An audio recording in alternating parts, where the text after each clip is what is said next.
Welcome to Mogobe Nuggets of Wisdom podcast. My name is Mompoloki Lerumo Mogobe. Our objective is to enthuse, inspire, energize, and empower entrepreneurs and entrepreneurs of all stripes here in BW and beyond. We do so by inviting these entrepreneurs into our makeshift studio.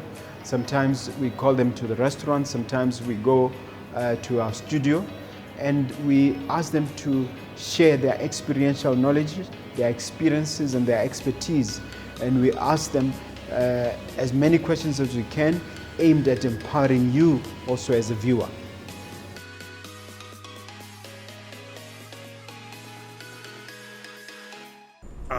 Hello and welcome, dear viewer and listener, to another episode of Mogobe Nuggets of Wisdom podcast.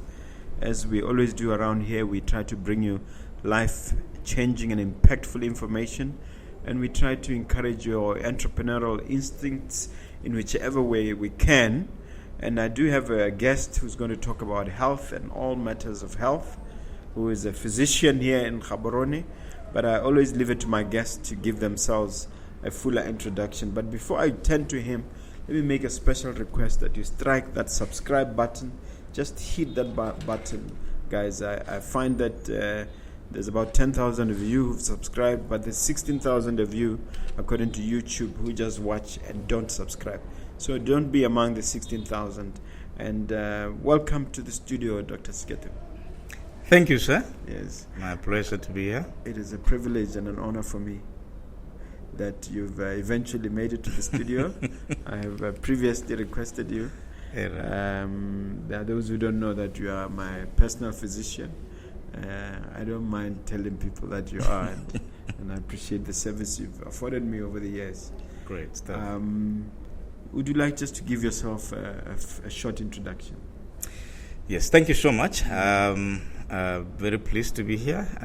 Nervous, yes, but I will say my name is Dr. Ntlhe Seketeme. I am a medical practitioner, born in Mochudi, and did my lower education in Mochudi, and then went to the University of Botswana for 2 years only, and then went for medical training in Ireland. And after the training, I stayed for about 4 years there. So my total stay in Ireland was for 10 years. And then I relocated back to Botswana.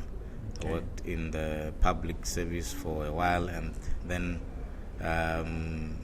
opened a private clinic as a general practitioner, where I am at the moment. But I'm also a father, a husband, an aspiring farmer, a camping enthusiast, and a few other things.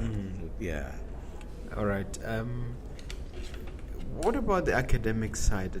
Some people don't know what it takes to be a doctor. What did you study to get where you are? Yes, so I've always loved sciences, but like I said, my lower education, primary and secondary, was in Mochudi. So when I was doing Form 3, we had to choose our subject. So I went for what they call pure sciences. But I shied away from additional mathematics. That then allowed me to enroll after finishing Form 5, to enroll at the University of Botswana on the Bachelor of Science program. So after the first year of Bachelor of Science program, then you get what they call career designation. So it was somewhere second semester of first year that I decided, yes, I will do medicine. Then after the first year, you still have to complete second year to prove that, yes, indeed, you should go and study the course that you got designated. So I went to train in Ireland for 6 years. And then after the basic training, I did professional training in medicine. Spent some more years there, and came back in 2009. Yes. Where did you work there in Ireland, and how was the experience? Yeah, the training was rigorous. It's 6 years. Fortunately for us, having been through the 2 years of University of Botswana Science Program, the first years were easy. I would say, though the material was intense. It then got really interesting when we went for what we call the preclinical years. Now, where we were going for to see the patients or start going around the hospitals. So I trained in Dublin, the capital of Ireland, at the Trinity College, Dublin, and the hospitals were St. James's and the Tala Hospital. So the first 3 years you are mainly in the college, and then the last 3 years you are in the hospitals. Yeah, and then you do another year of internship between the two hospitals before you can get certified to be a doctor. Oh, okay. We have, for the most part, transitioned here in Botswana. We're training our doctors locally. Am I correct? Yes, we do. And how has that transition worked for the country? Would you happen to have an opinion? Well, it's certainly produced a lot of young doctors from our own teachers here. It has its advantages and some disadvantages, but it has essentially just increased the number of doctors that we have now, and also increased the number of specialists that we have, because they do have a specialist program as well. Okay. You mentioned that you worked for government before you started your own practice. How was that experience? It was a very interesting experience because you can imagine Ireland is different from Botswana, and the first thing I immediately found myself was the use of the brand names with tablets, and I was like, okay, so what is that? When people were mentioning these brand names, so I was used to different brands, but when you talk generic, it's the same. It's the same tablet here, and but they will be called different names. Like tablets, you say? Tablets. Yes. Pills. Okay. Yeah. Medication. Yeah. So there'll be different names from what you're used to Ireland to compare to. That was the first striking difference. But of course, then our people, and the let me say the pathology or the disease patterns or spectrums or differences. So in Ireland, I was working mainly in the hospitals, like in the, you'll be doing your calls at night and running, being called to resuscitations and all that. But when I came back to Botswana, I felt I needed to do more of what you call general practice. So I joined the DHMT, and I was pretty much working on my own at my own pace. Department of Health. DHMT, which is District Management Health Team. Yes. Yeah. So they run the local clinics. So that is where I was based in Gaborone. Okay. Yeah. I'm curious about you saying the tablets are different. I thought that there's the same pharmaceutical companies that dominate worldwide. No, so the medication is same, but the names can be different. As in, if you have to mention a medication, like, it's a simple one, paracetamol. Yeah, so here we have Panado, but over there they may have another name. Yeah, so when you go into the other antibiotics, for example, painkillers and so forth, you'd find that, the different brand names, because somebody makes same medication here that is made by another company, they call it different names. Yeah. Did you always want to be a doctor, and if so, what triggered the interest? I must say, I when I was growing up, I didn't know that I was going to be a doctor at some point. In fact, when I was at high school, I thought I wanted to be an engineer. So and one mechanical engineer. And when I came back from Tirolo Sechaba, going into university, I spent some time researching around what I really wanted to do, and everything was oriented towards engineering. I remember I spent a day listening to, there's a career center in town where I watched videos of engineers and all that, but never thought I would be a doctor. So the story is that I went into first year of medicine of UB, University of Botswana Pre-Science let me say, Bachelor of Science course. Well, at first you had to do PESC, right? I didn't know. Our group didn't do PESC. Oh, I see. Yeah, okay. the PESC was abolished, I think, a year before we came. Oh, I see. Yeah, so I did Tirelo Sechaba, didn't do PESC, but then did the first and second year in UB.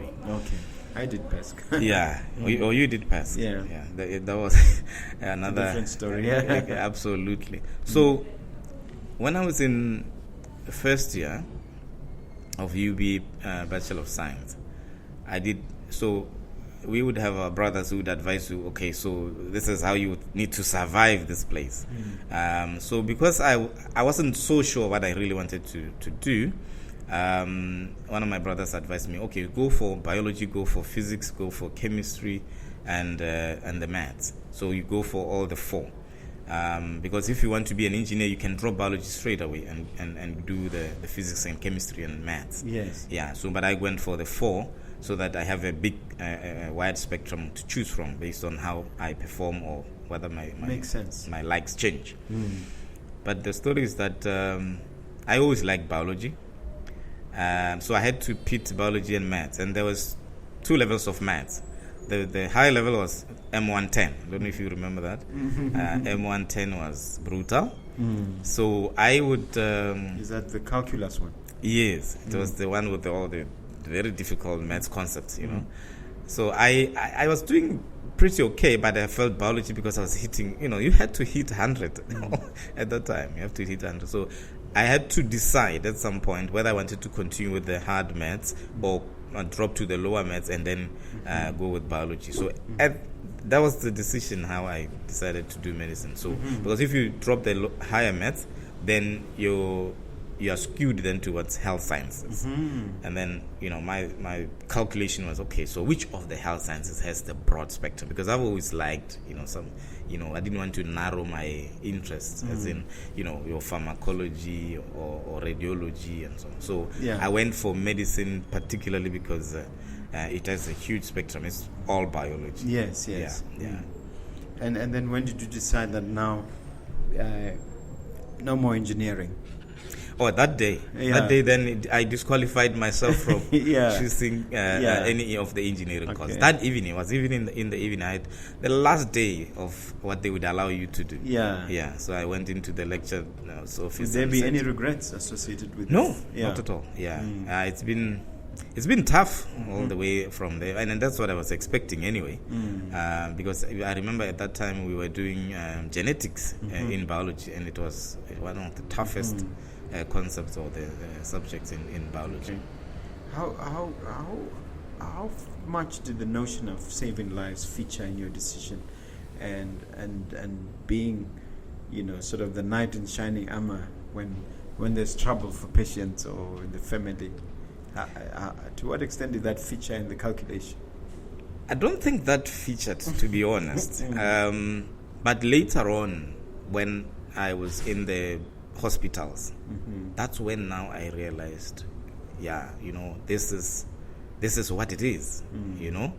I think for us, commitment was always something that you had. We would just study our books. We want to get the highest marks and so forth. So even when we went to the clinical years in hospitals, that's what you wanted. You wanted to look at everything, make sure the patient is assisted accordingly.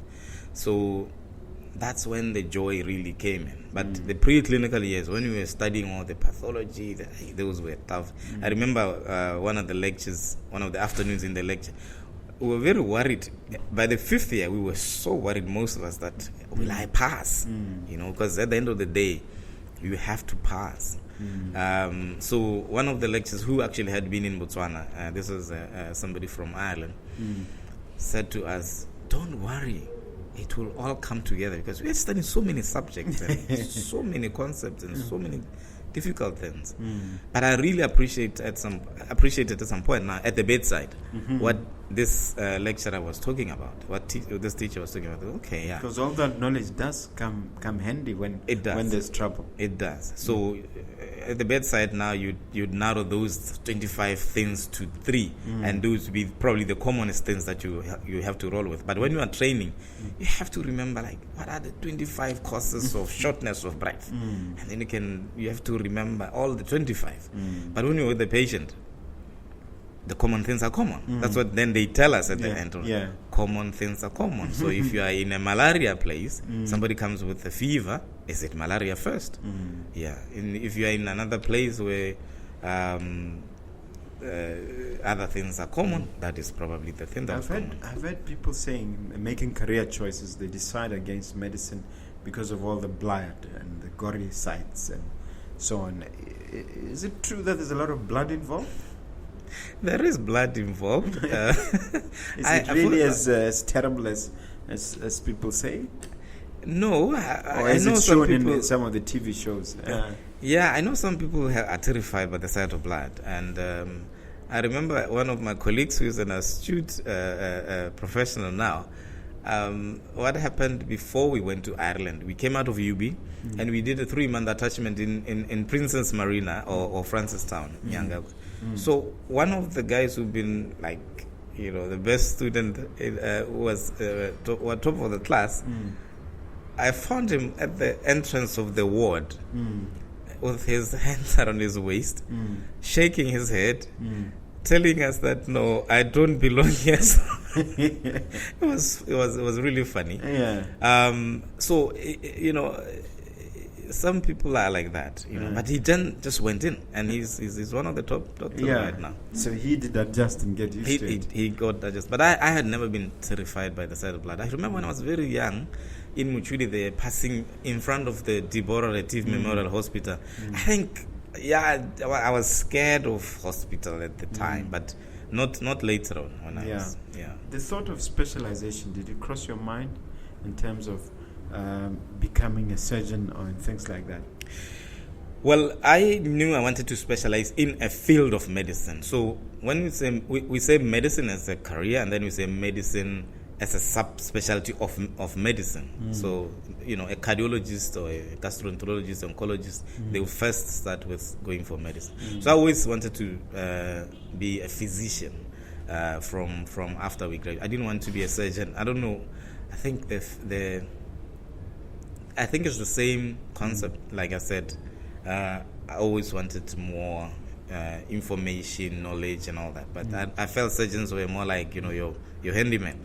So they didn't have to worry about what are the 25 causes of this thing, and is it this, or which algorithm should I follow. So I'm a guy with who's more tuned to algorithms. Maybe you're right in saying the handyman, because they start dropping the doctor title and they become back to Mr. Yeah, is that an indication that it's like they've been downgraded? But it's a respected title in the hospital. I wonder why they dropped the doctor title. I have never actually I have never actually wondered why do people call themselves Master in hospitals. But once you specialize, you drop your title. Yeah, it's a respected surgeon title. Yeah. So it's Surgeon so and so. Yes. Because now that's a new title instead of Doctor so and so. Yes, it's surgeon or Master so and so. Yeah, it's mostly Master. I've always wondered. It's Master so and so. Yeah. Now, I want us to cover the issue of challenges that you meet as a doctor. First, let's categorize them. I want challenges in terms of career progression, and then I want challenges in terms of the type of diseases that seem to preoccupy your attention. Right. So, challenges regarding career progression, let me say, in this country right now, because our college or our training institution is new, and the spaces for specialization are limited. So there is quite a lot of competition to be sponsored, absolutely. Because the first thing is you must get sponsorship. But if you can sponsor yourself, then it's pretty much easy, because most of the training institutions, either abroad or the ones that are linked with our college here, they need labor. So as a trainee to become a specialist, you are providing labor as a doctor. So, most institutions will be looking for doctors to come and work with them. So the challenge is numbers, competition. But you can, as I said, you can do it on your own. Even when we were in Ireland, you could do what you call training posts. If you were not in the mainstream training program, you can just get training posts, and then you certify with the college, which is what I did. But because of social circumstances, I had to come back home, and I was en route to Australia. That's really?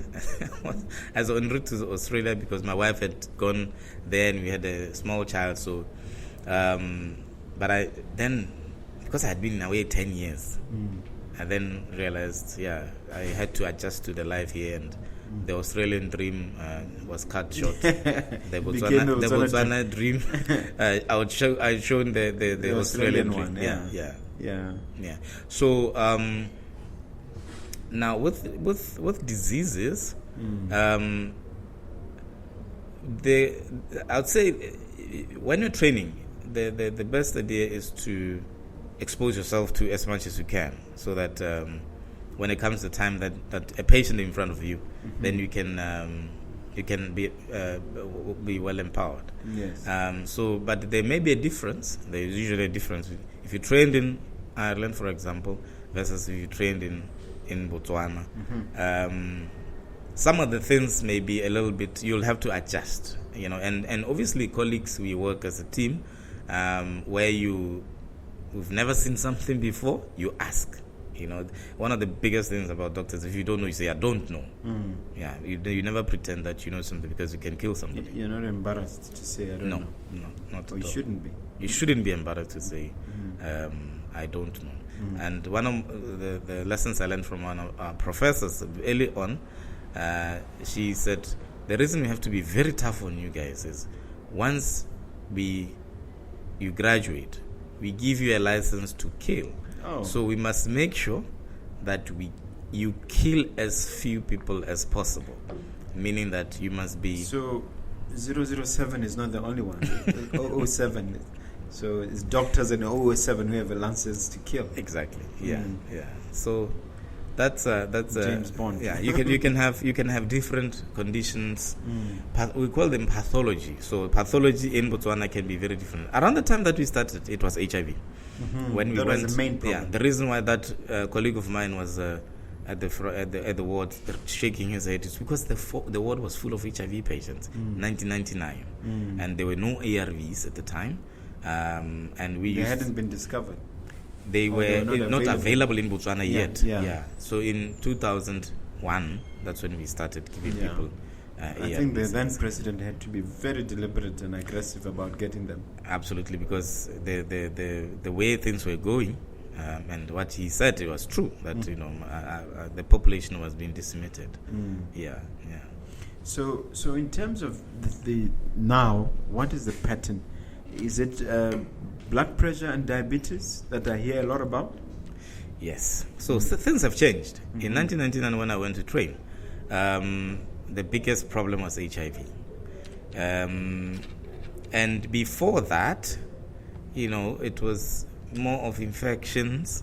The older gentlemen who trained before us, they were dealing mostly with infections, your STIs and so forth. But now we know that what we call non-communicable diseases are surpassing the infections and the road traffic accidents. Is it the same thing to say non-communicable as it is to say lifestyle diseases? It is the same thing. Yeah. So non-communicable diseases have common risk factors, and these risk factors are linked to our lifestyles, our choices. So when you're talking about blood pressure, diabetes, cancer, lung diseases, alcohol diseases, heart diseases, and stroke are cardiovascular diseases. So they all share the same risk factors because they have, the things we do with our diets are the same. The things we do with our lifestyle, as in exercise. We take lots I've read somewhere, I don't know whether this is true, that the biggest problem is that we adopted SAD, which stands for Standard American Diet. Yes.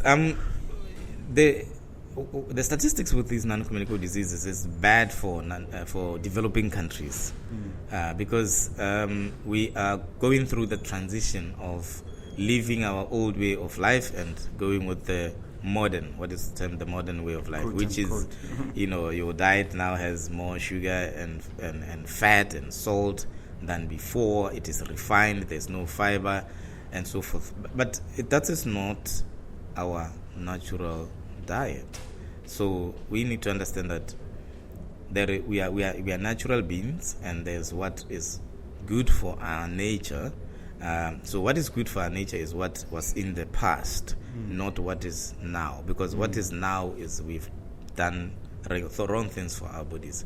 We've bombarded our bodies too much. In terms of our diet, what foods are the culprits? So salt, because too much salt causes high blood pressure in the end. Fats, we don't eat. I've heard of saturated fats and non-saturated fats. What's the difference? So some of the fats are good for our bodies, some are not good for our bodies. So the polysaturated fats are not good for our bodies. So like your animal fat versus fats from plants and fish. So actually fish is the best fat. If we can get that, then it's the best thing to do. But what basically you need to do is reduce the bad and increase the good. Yeah, you mentioned two. What's the third one? So animal fat is bad, and animal is everything including chicken. So you add your cattle, your sheep, your goats, including chicken, it's bad news. Pork. It's bad news. Try convincing an average Motswana man that beef is bad for you. It is, and even what we do with it, we grill it in these charred metal pieces that we don't know how long they've been lying around, and we take it into our bodies. It's all toxins. Yeah. Yes. But fish is the best oil. Olive oil is very good for us. Coconut oil is very good for us. Sunflower virgin oil is very good for us. So we need to increase that in our diet and reduce the animal fat. Yeah.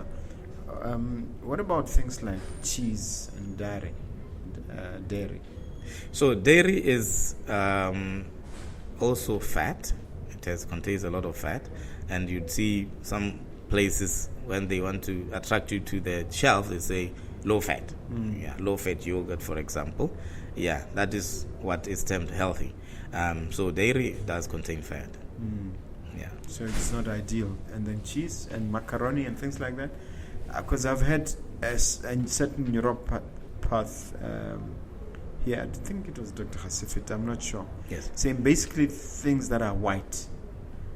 You know that if it's white, you run away from it. Exactly. Yeah. Is that true? You can do that. Yes, definitely. Because greens are healthy for you. Plants are green, aren't they? So anything green is good for you, but not artificially green, like naturally green. Yes.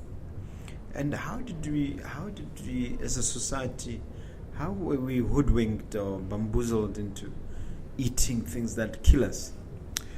Well, marketing.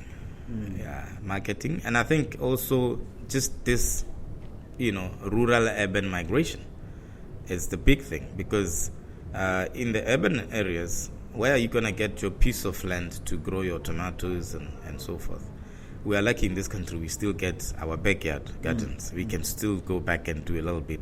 But in other places, people have, they live in skyscrapers. They call it concrete jungles. Yeah, exactly. So you can't really, and people pretend that they don't have time to do these things, So factories then are the solution to feed the masses. So what do they do at the factories? They put in preservatives, because this stuff has to go to these people to stay in the shelves, in the pipeline. So they preserve the foods that they've prepared for us. They put, these preservatives can include salt. They can include chemicals that are not good for our bodies, and so many other things. So preservatives are bad for us. It is the stuff that probably starts cancers in our bodies. We don't know. We think they do. Because we didn't have cancers 40 years ago. Or 30 years ago. Not like this. Not like this, no. Not these numbers that we see. not these numbers that you see. And that's why we say these are linked to our diets, they are linked to our ways of life. They're increasing daily, and even the ages how they present. Kids nowadays get diabetes of the adults, adult type diabetes. One of the doctors told me that, let's say 30, 40 years ago, when they were working in Lerumo, for example, they hardly ever had people coming through the accident emergency presenting with heart attacks. But nowadays, young men and women present with heart attacks in their prime. And these diseases, unfortunately, they cause what you call premature deaths. Yeah, you have a gentleman who just got their job, got promoted, has been working very hard. They have their young family, mortgage, house, and then they are going on about their life, normally. And their diet is all that we've mentioned. High fat, high sugar, high salt, and all these preservatives. And then what's happening in their bodies is, it's terrible. It's terrible, and before you know it, the guy gets a heart attack, they die. So this is what we call premature deaths. The statistics for these non-communicable diseases are astonishing. And if the culprit is marketing, what can be done about that? Well, individually we have a choice. So part of my job is to educate, and people need to listen and start changing the habits. And we need to also teach our kids, because if we teach our kids, they will then turn into adults who have habits that are healthier. They will make choices for their better health. But if we don't teach, then people are just going to grab whatever is pushed to them, and purported to be good or purported to be helping them. So professionals have a responsibility. The government has a responsibility. Policies must be aligned. Parents have a responsibility, and teachers have a responsibility. But at the end of the day, individuals have the responsibility to turn things around. Because when you walk around, even here in the CBD, some of the samausus, all you have is magwinya, the chipsy, laden with so much oil, and sweets all over the place. And you ask for a fruit, you don't find it. No, there's none. So are you saying that is just all down to marketing? And how cruel is this marketing? How does it work? But it's also, let me say, it's easy to prepare fries and get the queue going than to go find the fruit and then say, but guys, we need to eat fruit. You see? So what is easy is the bad stuff. What is easily available is the bad stuff. But as an individual, you must make a choice, because what it means is if there's nobody catering for your choices in your workplace, for example, then you have to prepare your meals at home and bring them to the workplace that are healthier, and then you can have your healthy meals during the day as well when you are at work. But like I say, it's all due to you need to teach, and then hopefully we can change things. What about things like fizzy drinks and sweetness? To what extent do they contribute to this? It's almost, I don't know whether to call it an epidemic or a pandemic. Well, it is a pandemic already, because it's all over the world. Sweets, sugary drinks, and the so-called 100% juices. One of the dentists demonstrated that the amount of sugar in these 100% juices is even comparable to what is in a soda. So too much sugar. So you can't even rush to juices, no? You have to be, the safest is water and a fresh fruit. Yes. And boiled water, not normal water. Depending on where you come from, some of the water in our reticulation system is purported to be okay, but you should be careful. You can boil your water, you can take bottled water, and the water has to be clean. That is what we would standard say. Yeah. Yeah. This is your opportunity to teach, doctor, because I want you to teach on sweetness and to teach also on these fizzy drinks, because at a general level people seem to understand, but at a conceptual level, at an intellectual level, people don't seem to grasp it. No, anything sugary is very bad for you, to be honest. We have to take sugar into our bodies, yes, to drive our body, to give our body energy, but we take way more than we need. And these drinks we are talking about are full of it. If you Google a picture of how much sugar is actually in a can of 330 ml can of a fizzy drink, you will be astonished. So it is the bombardment to the body of this sugary stuff every day that then overwhelms the body and then changes the biochemistry in the body. For example, your pancreas releases insulin, which is supposed to drive sugar from your bloodstream into the tissues. Now, if you are pumping sugar into the bloodstream so much, the pancreas can only push out so much insulin. At some point, it will say, I'm giving up. This is how diabetes comes about. Because if the pancreas fails to put out enough insulin, then this blood sugar will stay in your bloodstream. And then when we measure it, it will be very high. Then sugar in the bloodstream, when it's high, that's diabetes, and it just destroys a whole lot of things from head to toe. Speaking of diabetes, there are neuropaths who believe that it's reversible and can be reversed. What is your take on that? I think the studies that have been done, and I'm not an endocrinologist, I'm not a diabetologist, but there are some early signs that if you intervene early, some of these things you can reverse them. And even in general practice, what we see, for example, we have measurements of what we call diabetic range. And if you use what we call a hemoglobin A1C, say, your hemoglobin A1C is in the diabetic range.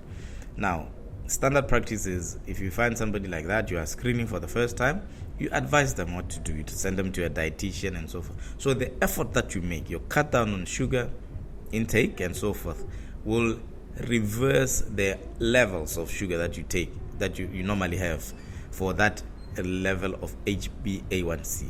Which is so the measuring. Yeah. So if I send you off and you got the message that, look, you are now in the diabetic range, and you go off, you change your diet, you change your lifestyle habits, and then you come back, say 6 weeks or 3 months later, and then we check it, there should be a difference. Because reversal? Not a reduction. A reduction. And sometimes it's a reduction to normal levels. So that is where the opportunity is. You need to catch people with early on, not established diabetes, so that you can reverse. So you can get to a point where it's irreversible. It depends when you catch it. Exactly. Yeah. So if everything was fine 2 years ago, but then you went on let's say a binge of all this that we're talking about, then months into it, you're able to screen and realize, my numbers have changed, and then you let go of all those habits, and then you go back to healthier habits. Then you can see the change in numbers.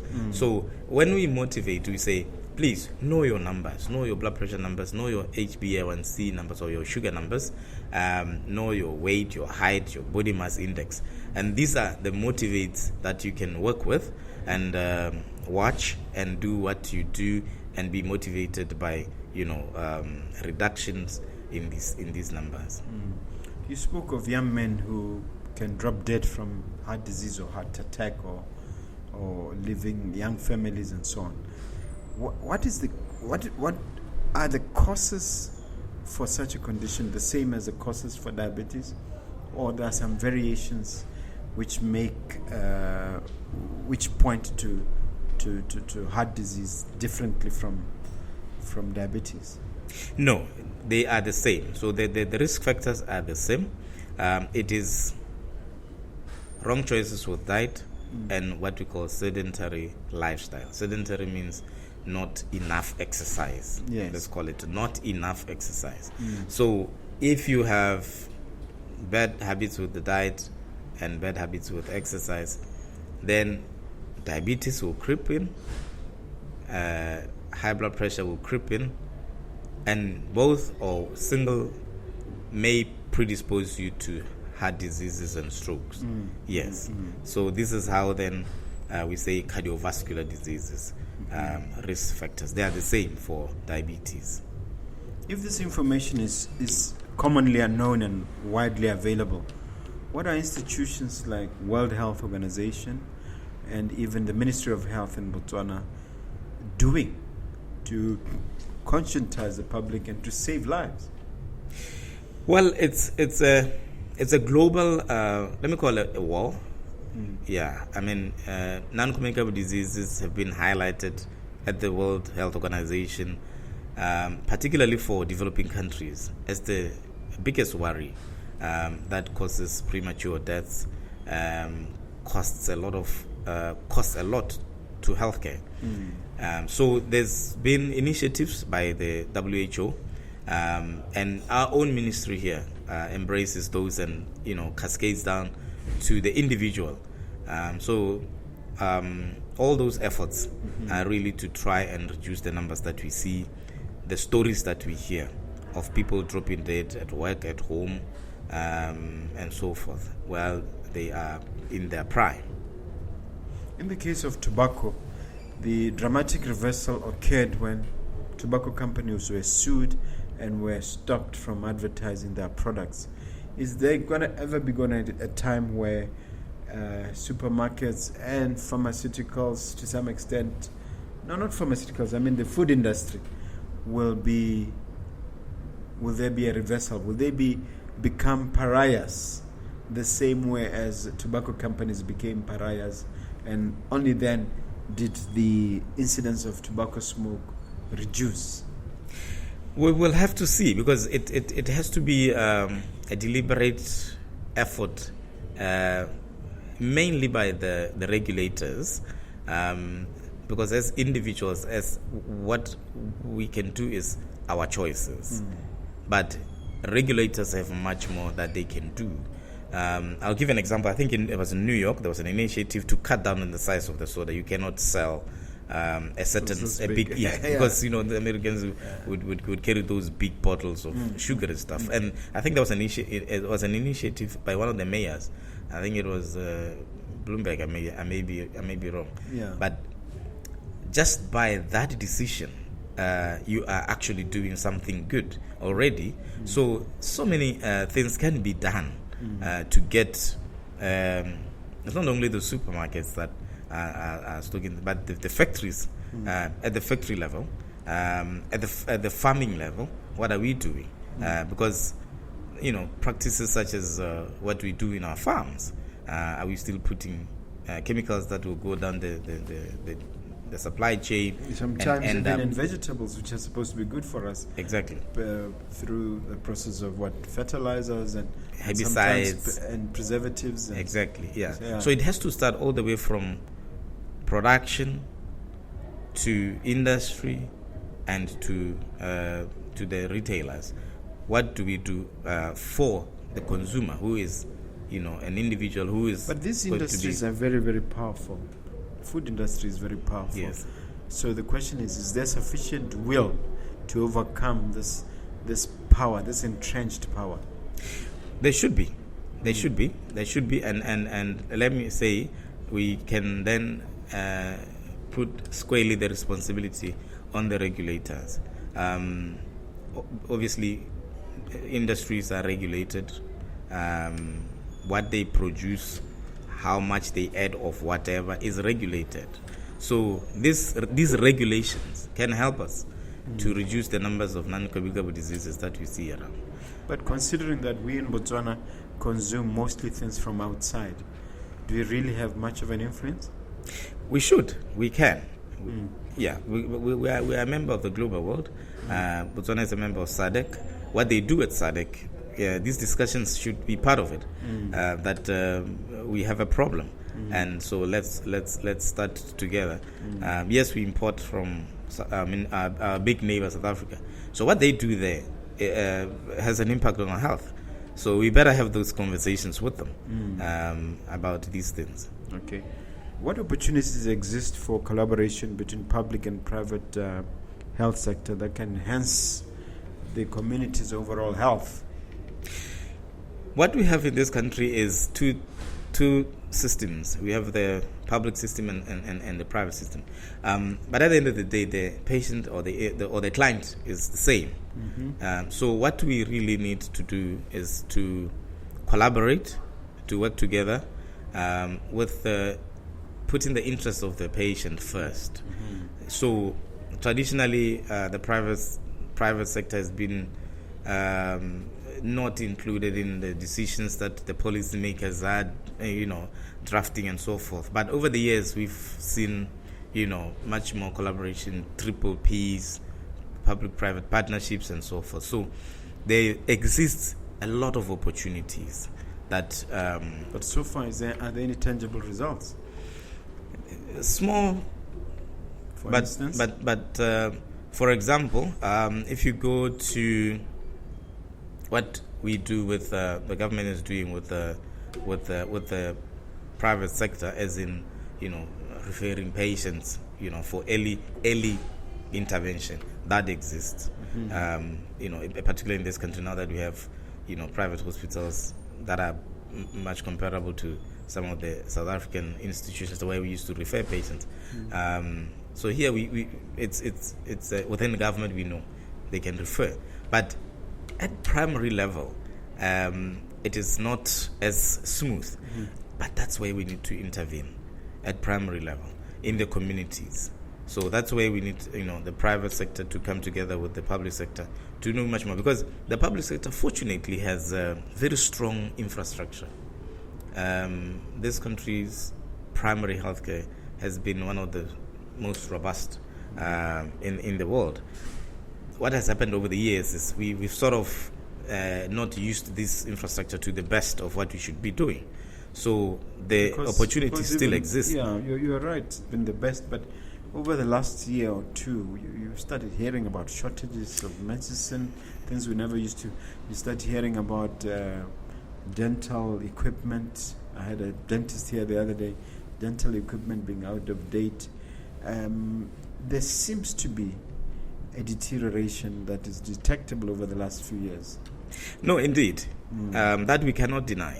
The public sector has strained. It has strained, and at the end of the day, what happens is the patient suffers. But whether we're talking public or private, the patient is always the same.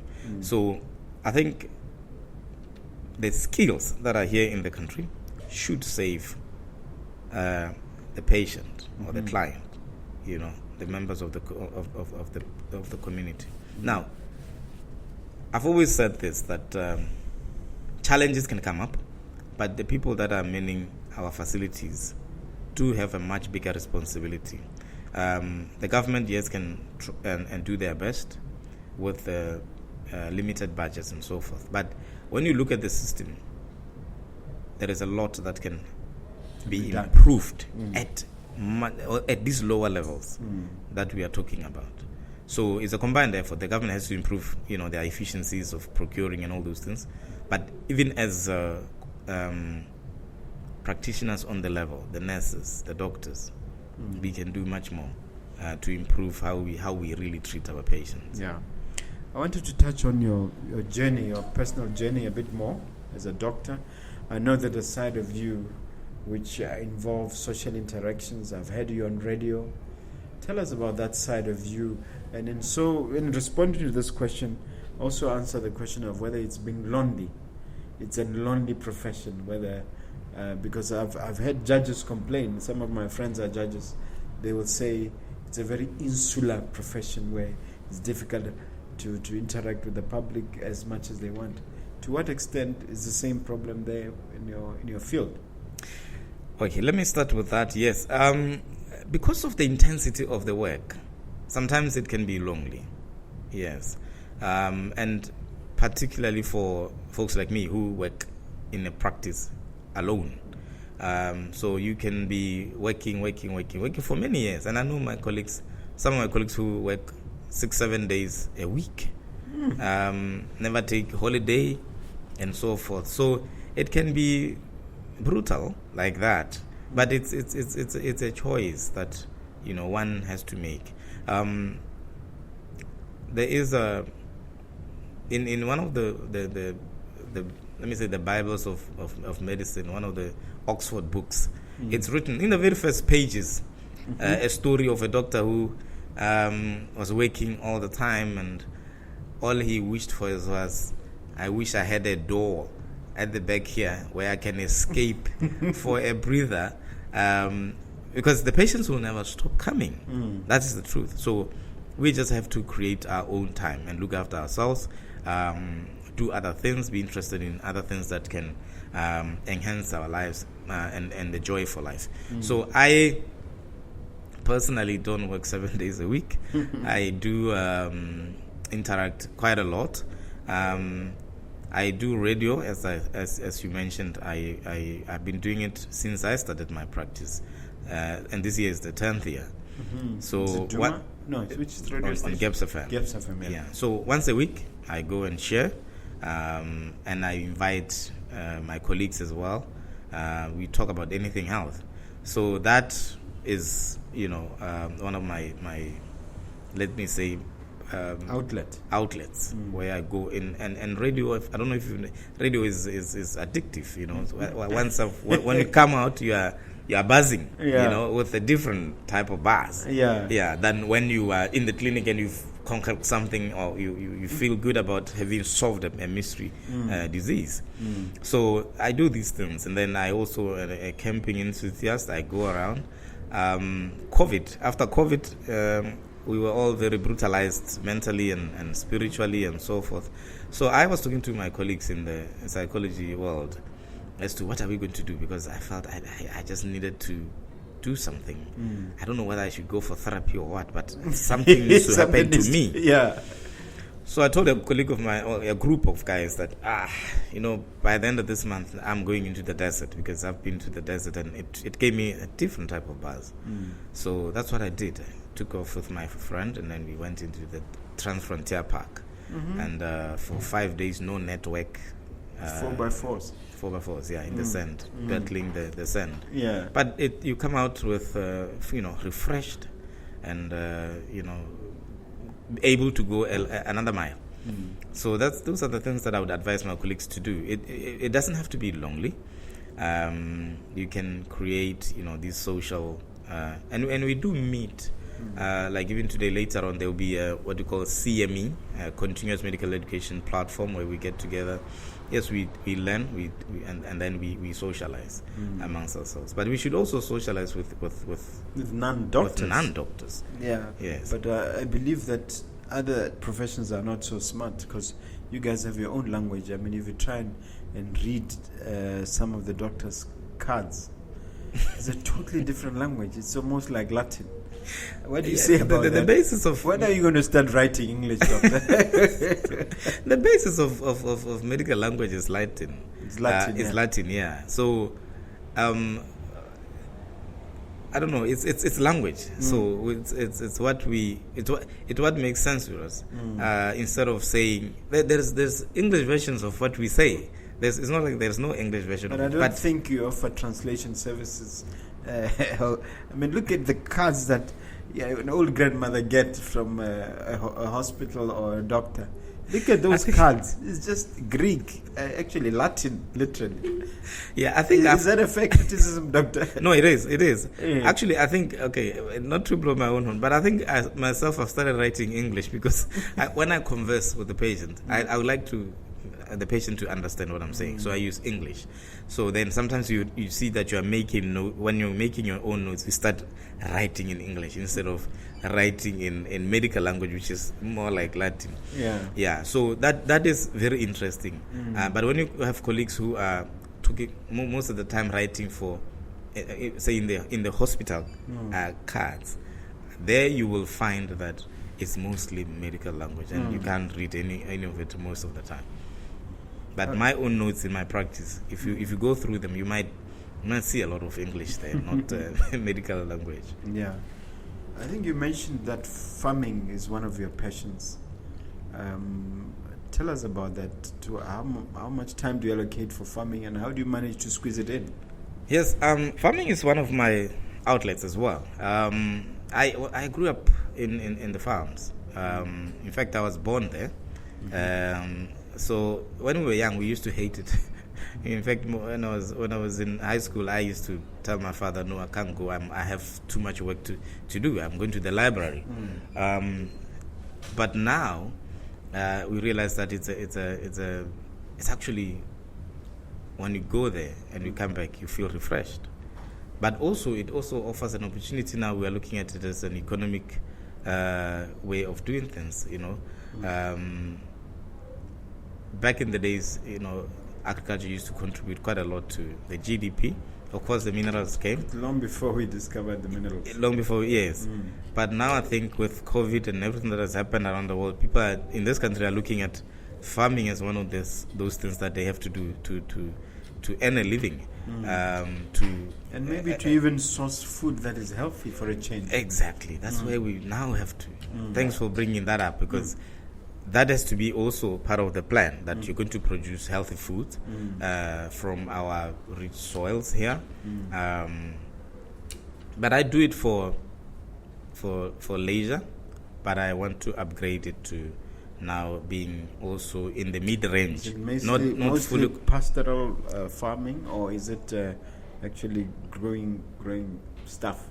So I have cattle, I have goats, I have sheep, I have chicken. Yes. And I also do plowing. So unfortunately this year I haven't started because the rains they were very good in November, but now December, January is scorching it, and the plants there are now withering. So that's what I do it at the weekends. So I go off sometimes on Fridays, but mostly Saturdays. What, a tractor? No. I use because I don't have. You rent one? Yeah, I do. I plow less than 10 hectares. Yeah. So I'd wait for the guys to come around to. Yeah, I do go for the government subsidies and so forth. Yeah. Yeah. Tell me about the concept of a medical ball. What is that all about? Yes. So you came up with that concept. Yes, last year. So after the whole COVID experience and this feeling lonely and not knowing what to do, with me and my colleagues, we thought of coming together to check on each other basically, and also resuscitate our other passions. One of the big things I do is community work, community outreach, education and screening. So before COVID we were doing it very well, but COVID then disrupted us. So after COVID we wanted to convene and also go on a much bigger scale. So we convened a medical ball. It's a concept that is there in medical colleges where medical students and doctors, they get together for a night of fun.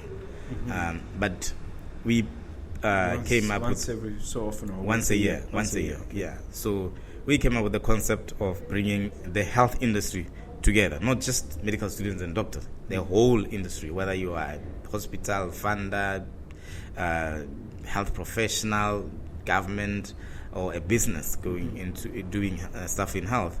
We brought people together for a night of networking. It was all about networking, and then also to say, look, what do we do for our community?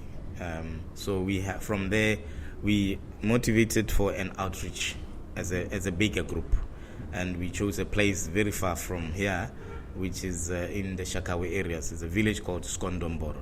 So Skondomboro. Never heard of it. Yes, it's across the bridge that was opened just over the weekend. The president went to officially open the Mohembo Bridge across the Okavango. Yes. Yeah, so that's where we'll be going with hopefully with a big group of volunteers from health professionals who can then go and assist, not just the village of Skondomboro, but the other neighboring villages, because there's so many of them there.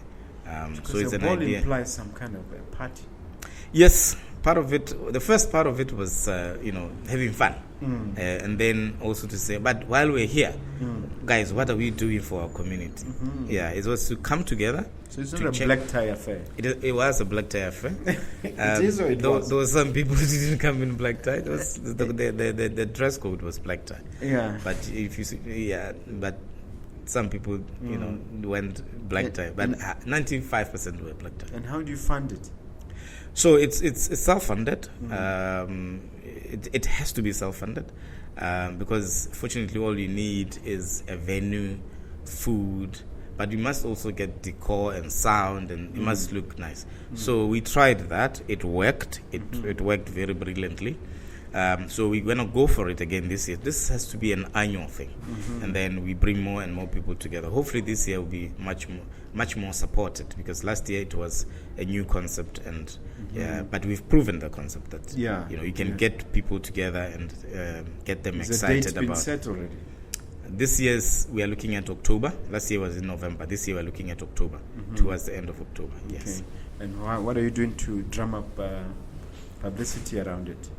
So we are basically going to be on all the platforms very soon, announcing to our big partners that should be part of this, and then giving them time to prepare, because budgets have to be looked at if you need sponsors and so forth. But quite a good chunk of what we want from there is to be able then to go to the community. So, for example, if I meet a doctor who is passionate about the community work, then we go together. But then who is going to support us? So we need to have something that can support us to go there. Well, good luck with that. I'm sure it will take off. Now, as we come to the conclusion of our conversation, there is a big debate between preventative medicine and just medicine.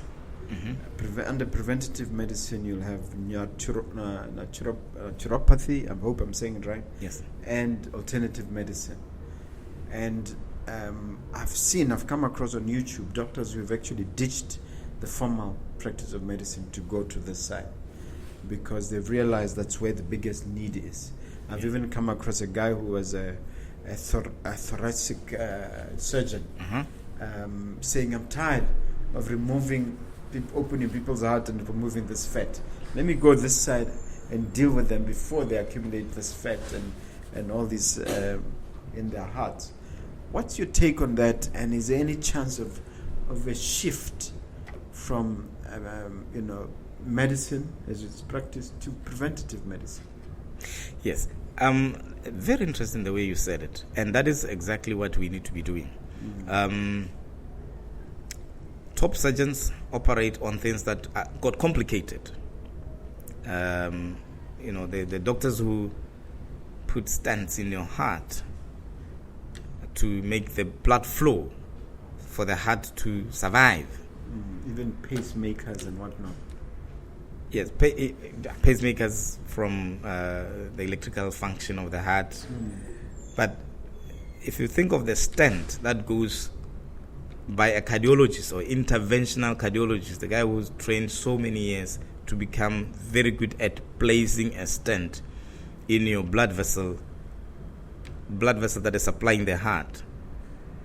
That is because over the years, the blood vessel got clogged with stuff that you took into the body, that if you did something about that, went in the opposite direction, then the interventional cardiologist would not be necessary.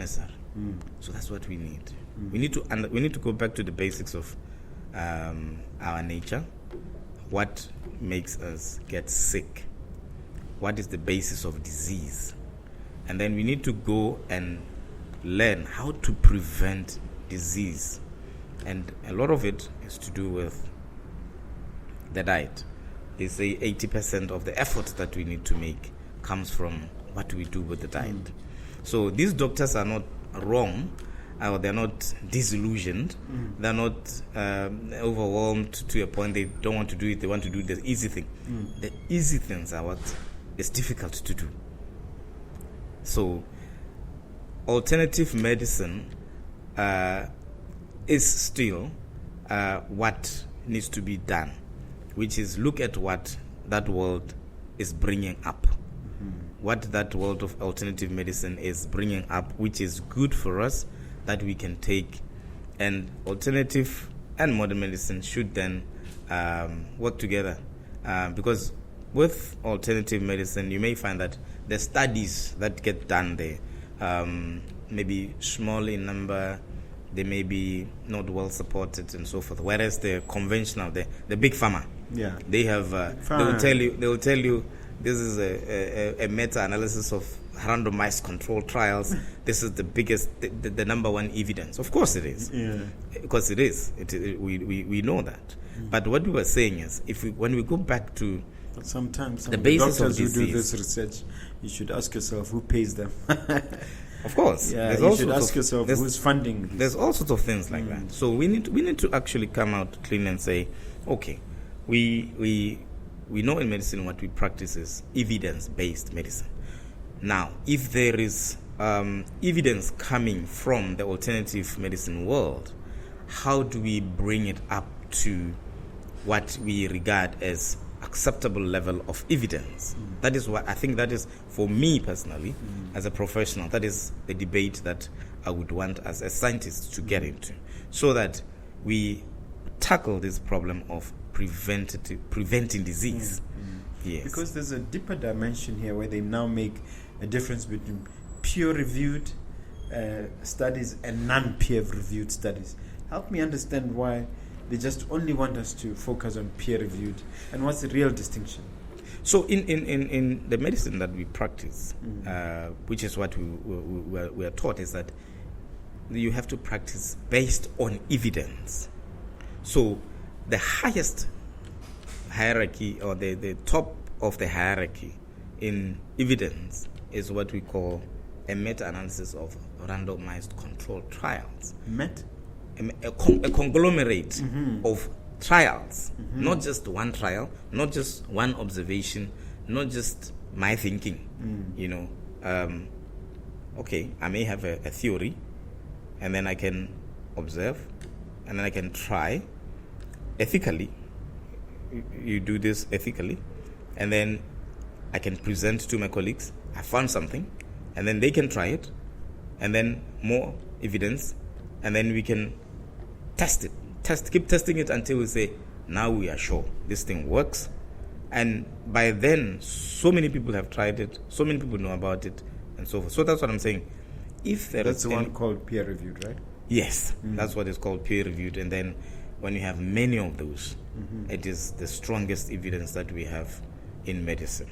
And that's what we are supposed to. If the evidence is there, we are supposed to practice according to that evidence. But otherwise, then it can't be, we don't know. And it can't be my thinking, I think it can be this. Yeah, we are scientists, we are supposed to follow a method. And that is probably the challenge that exists between modern medicine and alternative medicine. And yet, when all this is said and done, when it came to COVID, whether it's Pfizer, Johnson & Johnson and whatnot, none of these mattered. And today, you are finding that so-called conspiracy theorists were not conspiracists after all. They were right about questioning some of these, and some of the people like Pfizer admitting that some of the vaccines don't do what they were supposed to do. So that's a whole area of conversation, but I just want to hear you comment on how we may have got it wrong around COVID, and what your take on these some sudden revelations that, hey, wait a minute, you're better off with a vaccine or without a vaccine, depending on which side you are sitting. Yeah, so COVID was the great lesson. Yeah, nobody knew. Nobody knew. We had to do something with the little that was there. Available, yes. So we knew vaccines work. We know vaccines work. And once COVID came, it was a race to the vaccine. So, of course, the big funded companies will come up with something quicker. But it was a new thing, and we don't know. With science, with time, things can be revealed. One of the things about even this evidence, you may start giving people medication that you say it is evident that it makes a difference. But you don't know in 10 years the side effect of that medicine, which may be horrendous, to cause you to pull it off the shelf. So that has happened a lot. That has happened with so many medications, so many products we've put on the market. So it is the same thing. But we had to do something had to be done, and that's because even with this discovery that all these vaccines were not all that are correct, they're still saying they still reduced hospitalizations and death. So I'm just wondering, did they really reduce hospitalizations and death, or we thought they did? Because just recently we hit 8 billion. That's a huge milestone in terms of population growth after we've been struck by a pandemic. So with my simple thinking was say, the numbers have exploded to 8 billion, and yet ... if you know what I mean. Yes, no, absolutely. Well, COVID killed a lot of people, statistically. But 8 billion is a whole number that is, if we were to reduce a fraction of that number, a whole lot of people will have to go. But talking about vaccines and whether we got it right or wrong, remember in Botswana when the Delta wave came, and the elderly had been vaccinated, and then the young ones were the ones who were now being hit by the COVID complications. I lost some relatives so there. Yeah, that is that was the evidence that was glaring in your eyes, that those with immunity will fight this thing and hopefully survive. Those without immunity to it may suffer, and a lot of numbers of deaths will come from that group. That one is not. It's evident that vaccines did reduce hospitalizations and deaths. So some people are anti-vaccines. Some people are saying the natural is better. If you get COVID, you don't have to get vaccinated. It's true that when you get COVID, you are going to have antibodies against form of immunity. Natural antibodies. Yeah, but it depends whether another strain like Delta comes. Exactly. So it's a roll of the dice, really. Exactly. But COVID was really a struggle for but I know science. I'm putting you on the spot. Do we still need things like boosters, or it's too early? The evidence is still out there. Because some say go for boosters, some say don't go for boosters. Okay, so what we know about immunity is that it wanes with time. Yeah. So a booster is basically to improve the immunity. Yeah, it's to improve the immunity when it is waning. Because we don't know. We are waiting to see what happens. So you are better off with a booster than without, if you've already vaccinated. If you have not vaccinated, you are better off vaccinating and even going for a booster. Isn't that really not clear anymore? It's at this point in time, I have to say, we are not at the levels when we were desperately looking for these vaccines. That's very clear. That the virus itself at this point in time is not as virulent. Deadly and virulent as it was then. It has mutated. We've had so many mutations and so forth. But naturally, viruses then sort of mutate themselves to things that are not really very, very harmful. So we are hoping that this is what we are seeing, but we're not sure. All right, let's wrap it up, Doctor. In terms of your brand as a doctor, I see that you prefer to practice by yourself. But I'm just wondering, 10, 15 years down the line, what do you see when you look at your crystal ball? I don't know whether it's a conscious decision to keep it small, or is a chance that we'll have more doctors and we'll have a bigger practice in Botswana. Well, my hope is that I can have a bigger center, that I can work with other colleagues, And that is what is in the pipeline. That is what we are working on. And when you have other colleagues, it means you can take leave.